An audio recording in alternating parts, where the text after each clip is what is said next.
Festa Shën Jozefit Punëtor është të shënuar sot në kishën e familjesë në Pjetërshan.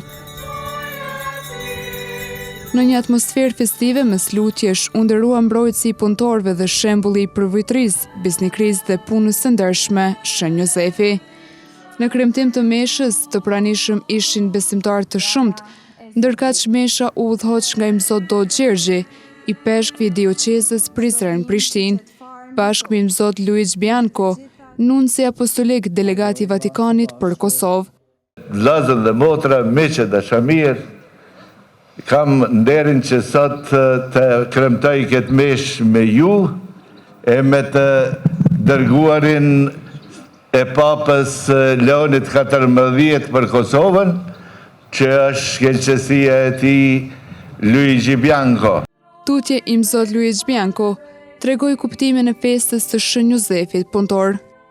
Në vitin 1955, Papa Piu XII themeloi festën e Shën Jozefit Punëtor për t'u dhënë një mbrojtës punëtorëve dhe një kuptim të krishterë festës së punës, një përvjetor i rëndësishëm civil në mbar botën.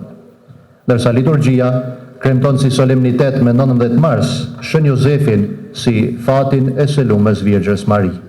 Në predikimin e tij, nunci apostolik delegati i Vatikanit për Kosovë, Bianco bëri të ditur se në fund të kremtimit të meshës do të ndaj edhe bekimin.